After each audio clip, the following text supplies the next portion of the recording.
Bonjour, donc je suis Antoine Pellissolo, je suis psychiatre et chef de service à l'hôpital Henri Mondor à Créteil et je suis responsable de programme de recherche sur les troubles obsessionnels compulsifs donc à l'hôpital Henri Mondor. Quelle est la définition d'un TOC? Alors, le trouble obsessionnel compulsif, donc ce sont trois lettres qui forment un acronyme et que l'on utilise couramment dans le langage courant maintenant, alors que c'est quand même une maladie. Le TOC, c'est une maladie que j'appelle un peu la maladie des contraintes, c'est-à-dire le fait de se sentir contraint par un besoin de tout contrôler, de se contrôler soi-même, de contrôler les autres. Et en fait, on distingue deux choses dans le TOC, c'est pour ça que ça s'appelle comme ça, des obsessions et des compulsions. Les obsessions, c'est le besoin de faire les choses, parce qu'on a un doute en général sur ce que l'on a fait ou sur les dangers qui peuvent exister autour de soi.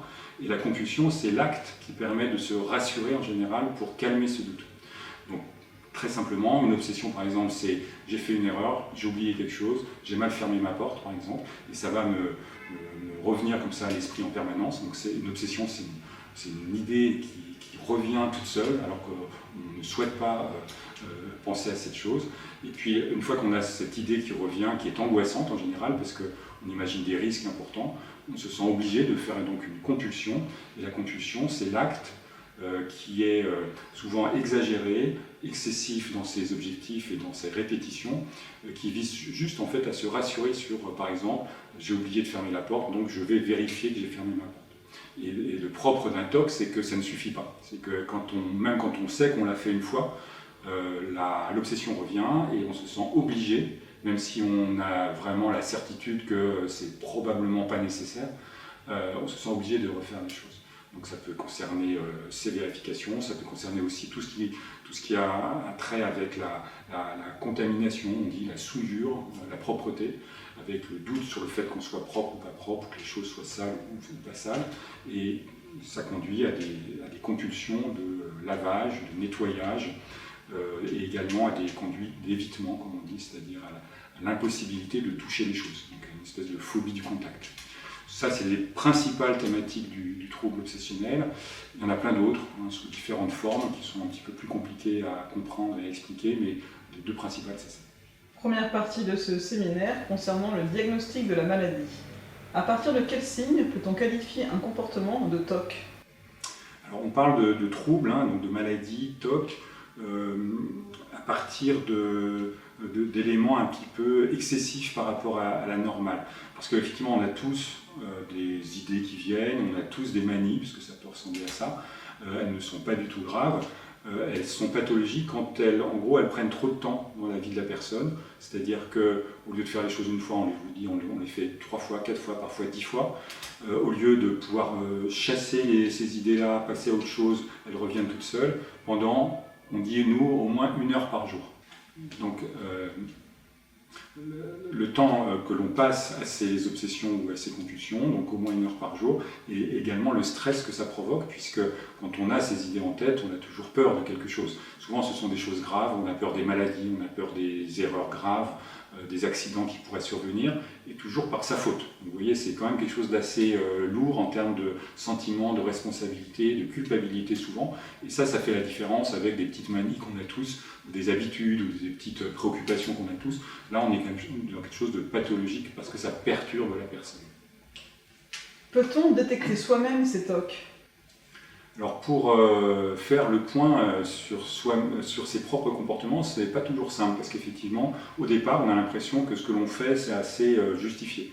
Par exemple, les symptômes les plus difficiles à diagnostiquer soi-même, c'est ceux qui concernent la propreté, parce qu'on a évidemment, c'est normal de se laver, c'est normal de faire le ménage, mais à partir de quand on peut considérer que c'est trop, on a rarement soi-même l'impression de pouvoir le dire.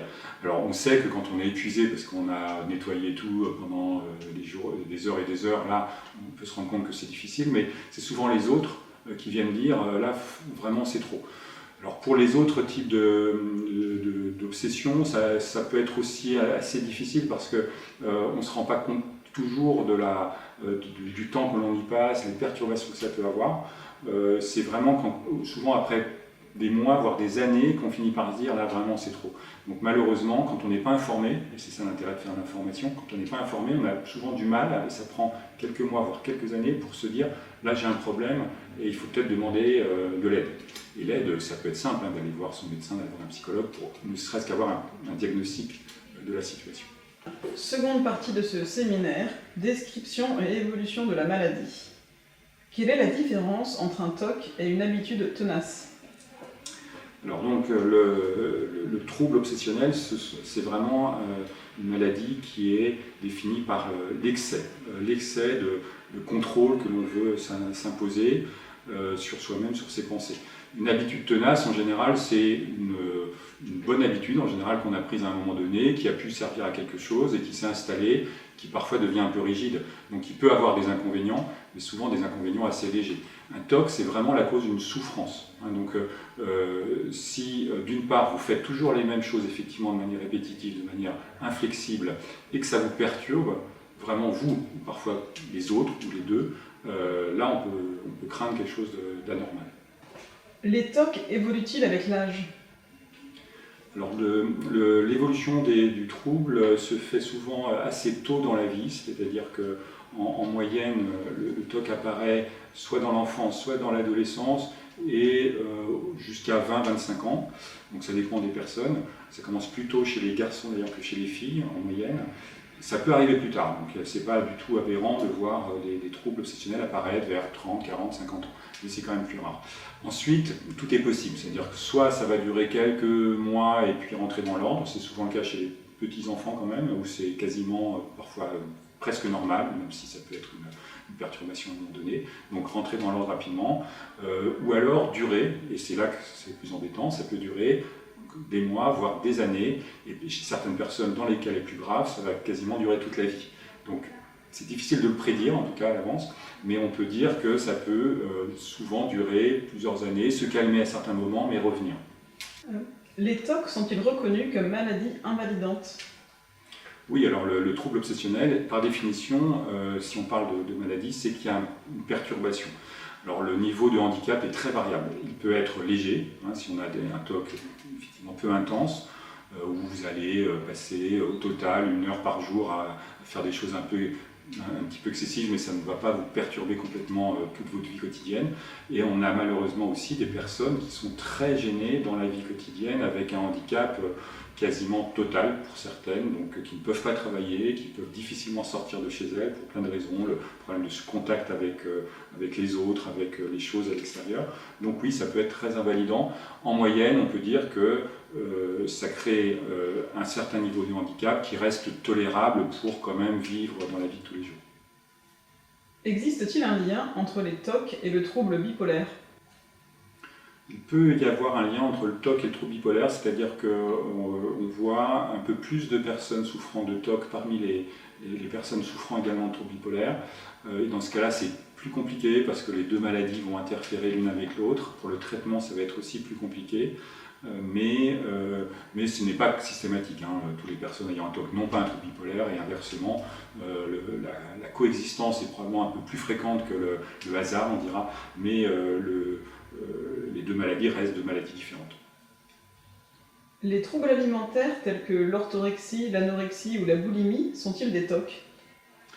Alors non, les troubles alimentaires, donc les troubles du comportement alimentaire constituent une autre catégorie de pathologies, mais elles sont assez souvent associées à des TOC chez la même personne. Alors d'abord, elles ressemblent un petit peu, c'est vrai que le besoin de contrôler sa nourriture, le besoin de se contrôler par rapport à l'alimentation ressemble un petit peu à la notion de ce besoin de contrôle qu'on trouve dans les troubles obsessionnels, mais vraiment la thématique est uniquement alimentaire, elle porte sur l'image du corps, sur la manière de manger, etc.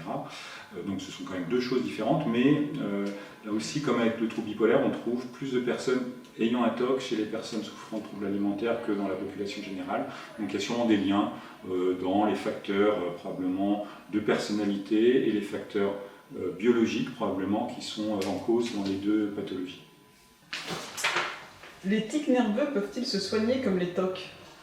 Alors, il y a effectivement des rapports un petit peu entre ce qu'on appelle le trouble obsessionnel et les tics. Donc, ça n'a rien à voir au niveau des mots. Les tics, plutôt en neurologie, ce sont des mouvements vraiment incontrôlable, hein, vraiment très automatique, alors que le trouble obsessionnel, même quand il y a des actes répétés et qu'on a l'impression qu'on ne devrait pas les faire, on peut quand même toujours s'empêcher de les faire. Donc ce sont quand même deux choses assez différentes au plan des symptômes.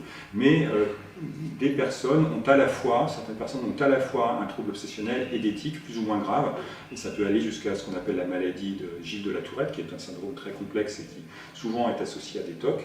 Donc il y a des rapports, les traitements sont un peu quand même différents, même s'ils peuvent se ressembler, et parfois on traite les deux en même temps. Les tics, ça se soigne aussi beaucoup par les médicaments, ce ne sont pas souvent les mêmes médicaments d'autres familles, mais qui parfois peuvent être intéressants dans les deux pathologies, en dehors des antidépresseurs. Et puis les thérapies comportementales, là aussi, sont intéressantes pour traiter les tics. Donc voilà, il y a des points communs, et probablement parce qu'il y a des bases cérébrales, dans les régions cérébrales un petit peu profondes, c'est-à-dire ce qu'on appelle les ganglions de la base, des anomalies probablement communes aux deux pathologies. Troisième partie, facteurs de risque. Y a-t-il une population à risque? Alors, le trouble obsessionnel va toucher toute la population potentiellement, c'est-à-dire qu'on trouve par exemple des prévalences, des taux de fréquence de la maladie d'environ 2%, c'est à peu près les moyennes dans tous les pays du monde, donc ça c'est vraiment partout pareil dans le monde entier. Au niveau des sexes ratios, on trouve à peu près autant d'hommes que de femmes touchés, même si on a l'impression que les formes chez les hommes sont un peu plus sévères, mais en moyenne on a à peu près les mêmes prévalences, on disait à peu près 2% dans les deux sexes. Ça commence tôt dans la vie, donc on voit aussi des enfants touchés, on voit des adolescents touchés, on voit des personnes adultes touchées à tous les âges, puisque ça peut durer ensuite toute la vie. Et après, en termes de facteurs de risque, il y a sûrement des facteurs familiaux, voire génétiques, qui sont difficiles à analyser, parce qu'évidemment, il y a aussi l'apprentissage qui peut favoriser le développement de troubles obsessionnels, en tout cas de ce que l'on peut avoir vécu dans son enfance. Mais peut-être des facteurs en partie héréditaires, et puis les facteurs de l'environnement, donc surtout dans l'enfance, c'est la manière dont on a été peut-être éduqué, peut-être avec une forme de transmission comme ça, d'habitude, comme on dirait, mais là qui va un petit peu plus loin, et surtout des événements de vie qui peuvent avoir marqué, et donc on trouve beaucoup d'antécédents, de mauvais traitements chez les personnes souffrant de TOC. Ça peut être des agressions, ça peut être des traumatismes réels, et notamment à nature sexuelle. Donc ce n'est pas systématique, mais c'est vrai qu'on trouve assez souvent ces événements de vie très marquants, soit juste avant, soit anciennement dans la vie de la personne. Quatrième partie, les traitements. Existe-t-il un traitement contre les TOC? Oui, alors la bonne nouvelle, c'est qu'il y a des traitements efficaces pour traiter les troubles obsessionnels compulsifs. Ce ne sont pas des traitements toujours, je dirais, simples et rapides en termes d'efficacité. Il faut les mettre en place de manière spécifique, mais on obtient souvent des bons résultats quand on peut avoir accès à ces traitements. En résumé, il y a deux types d'approches thérapeutiques: des psychothérapies, qui sont en majorité ce qu'on appelle des thérapies comportementales et cognitives, qui sont les plus efficaces pour le traitement du TOC, et puis des traitements médicamenteux qui sont basés sur l'utilisation d'antidépresseurs, en fait, même en dehors de la dépression, parce que toutes les personnes souffrant de TOC n'ont pas forcément de dépression, même si c'est assez fréquent quand même, mais les antidépresseurs sont efficaces pour traiter la maladie, même en dehors de la dépression.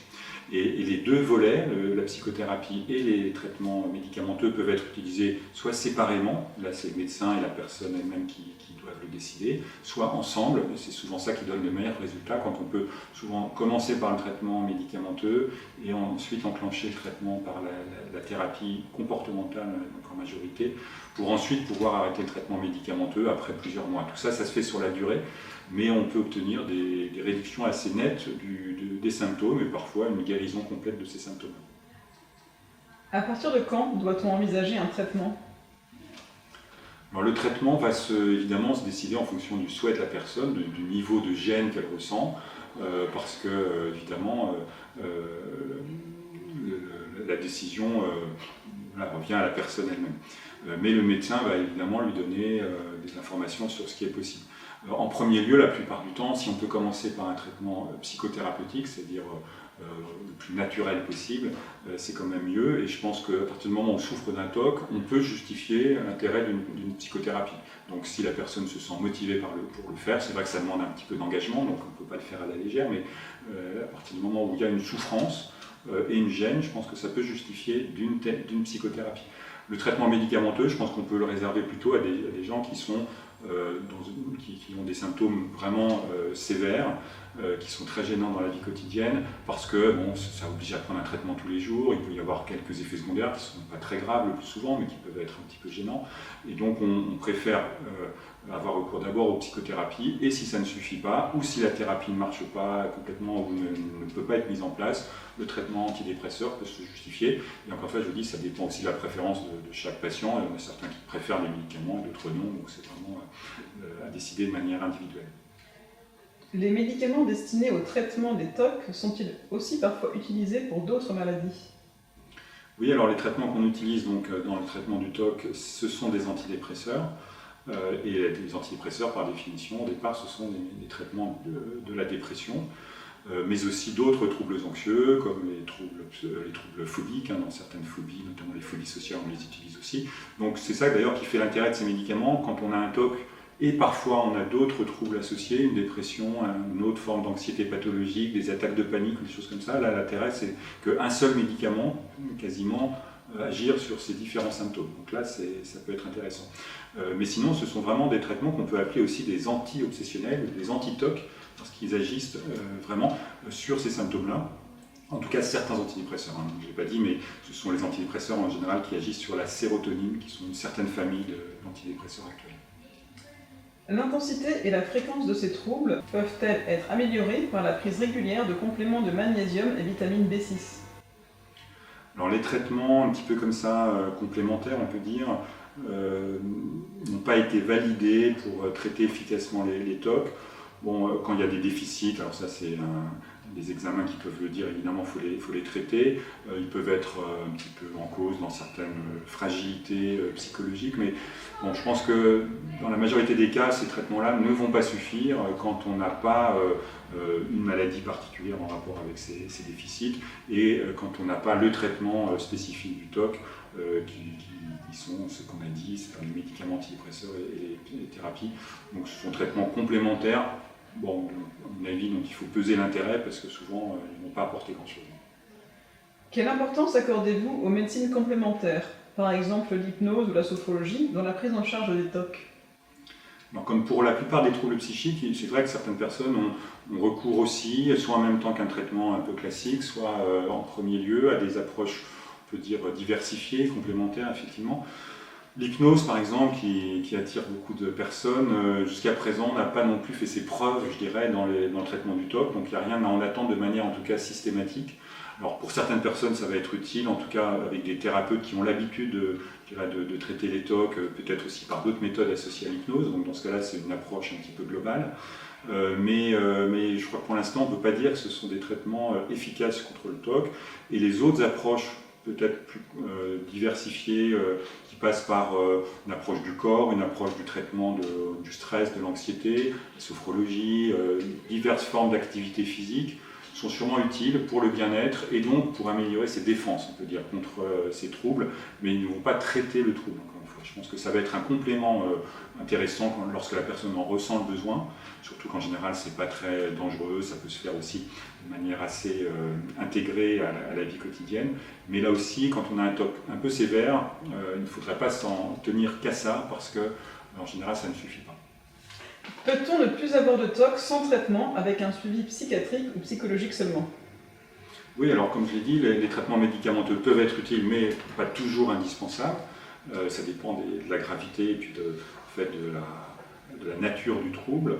Et donc le suivi psychologique, c'est avant tout une psychothérapie vraiment structurée. C'est-à-dire que ce n'est pas juste parler avec quelqu'un, c'est faire souvent des exercices, avoir des méthodes pour lutter contre les obsessions et les compulsions. Donc ça peut être tout à fait efficace sans médicaments. Dans pas mal de personnes. Que le trouble guérisse de lui-même aussi est possible. Comme je l'ai dit, l'évolution est variable. Ça peut être une période de plusieurs mois, voire plusieurs années, et puis ensuite une disparition. Mais le problème, c'est qu'on ne peut pas le savoir à l'avance. Donc on ne peut pas se dire simplement, je vais attendre que ça passe. Quand c'est un peu sévère, je pense qu'il vaut mieux se faire aider et avoir une information, en tout cas, sur ce qui existe. Aussi avoir des conseils, parce que très souvent, sans faire forcément une thérapie complète, de savoir quelles erreurs ne pas faire. Alors tout bêtement, les erreurs principales que l'on fait dans ces cas-là, c'est qu'on essaie toujours de se rassurer en faisant les fameuses compulsions, les fameux rituels. Et ça, on sait que dans le trouble lui-même, plus on fait les compulsions, plus on se rassure sur le moment, donc plus on se lave les mains, plus on vérifie, plus on se répète des choses dans la tête, enfin toutes les manies qu'on peut avoir dans ces cas-là. Malheureusement, ça soulage sur le moment, mais ça aggrave les choses sur le long terme. Donc plus on les fait, plus on aura besoin de les faire. Donc rien que de savoir ça, ça donne un peu une ligne de conduite en disant bon, je sais que je vais avoir du mal à lutter contre le besoin de répéter ces choses, mais si j'arrive à certains moments, ce sera déjà ça. Donc c'est aussi cet état d'esprit qu'il est important d'avoir, ce qu'on appelle un peu l'éducation sur la maladie, la psychoéducation, qui déjà en elle-même apporte beaucoup. Comment l'entourage peut-il aider une personne malade ? Alors la question de l'entourage est importante parce que très souvent pour les parents, quand c'est des enfants, pour les conjoints chez l'adulte ou pour les enfants eux-mêmes quand les parents sont touchés, l'entourage est assez perplexe parce que les comportements sont souvent assez étonnants, parfois même paraissent complètement absurdes, complètement illogiques. Et d'ailleurs la personne qui souffre de TOC le sait très bien, donc c'est aussi très, très pénible pour elle.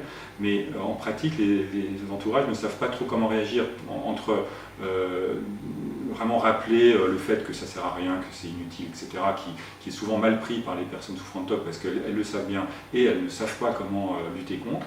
Donc il faut éviter le dénigrement, en tout cas le fait de critiquer les choses en ayant une attitude empathique, comme on dit, d'aide, d'accompagnement, de compréhension, mais sans pour autant, évidemment, aller dans le sens de la maladie, c'est-à-dire participer et même faire les rituels, par exemple, à la place de la personne.